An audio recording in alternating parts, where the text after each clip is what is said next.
किताब मुकद्दस में से पैदाइश की किताब के 7वें बाब की तिलावत।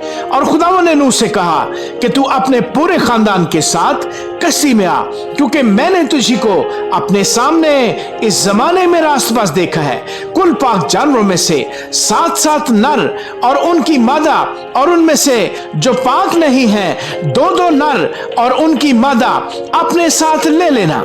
और हवा के परिंदों में से भी 7-7 नर और मादा लेना, ताकि जमीन पर उनकी नस्ल बाकी रहे। क्योंकि 7 दिन के बाद मैं जमीन पर 40 दिन और 40 रात पानी बरसाऊंगा, और हर जानदार शय को जिसे मैंने बनाया जमीन पर से मिटा डालूंगा। और नूह ने वो सब जैसा खुदावंद ने उसे हुक्म दिया था किया। और नूह 600 वर्ष का था जब पानी का तूफान जमीन पर आया। तब नूह और उसके बेटे और उसकी बीवी और उसके बेटों की बीवियां उसके साथ तूफान के पानी से बचने के लिए कश्ती में गए।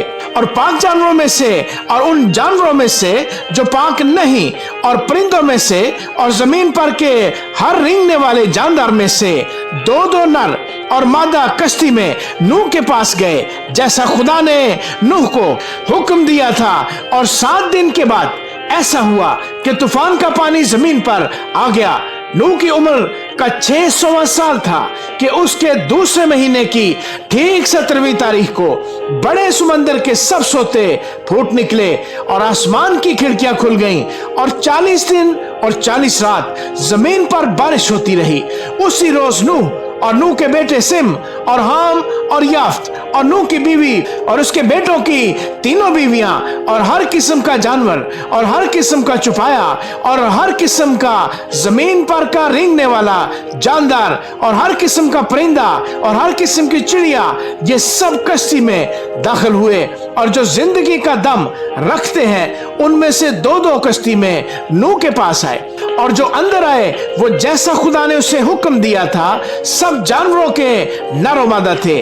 तब खुदावंद ने उसको बाहर से बंद कर दिया, और 40 दिन तक जमीन पर तूफान रहा और पानी बढ़ा, और उसने कश्ती को ऊपर उठा दिया। सो कश्ती जमीन पर से उठ गई और पानी जमीन पर चढ़ता ही गया और बहुत बड़ा, और कश्ती पानी के ऊपर तैरती रही। और पानी जमीन पर बहुत ही ज्यादा चढ़ा, और सब ऊंचे पहाड़ जो दुनिया में है छुप गए। पानी उनसे 15 हाथ और ऊपर चढ़ा और पहाड़ डूब गए। और सब जानवर जो जमीन पर चलते थे, परिंदे और चौपाए और जंगली जानवर और जमीन पर के सब रेंगने वाले जानदार और सब आदमी मर गए। और खुशकी के सब जानदार जिनके नथनों में जिंदगी का दम था मर गए, बल्कि हर जानदार शय जो रोए जमीन पर थी मर मिटी। क्या इंसान, क्या हैवान, क्या रेंगने वाला जानदार, क्या हवा का परिंदा, ये सब के सब जमीन पर से मर मिटे। फक्त एक नूह बाकी बचा, या वो जो उसके साथ कश्ती में थे। और पानी जमीन पर 150 दिन तक चढ़ता रहा। आमीन।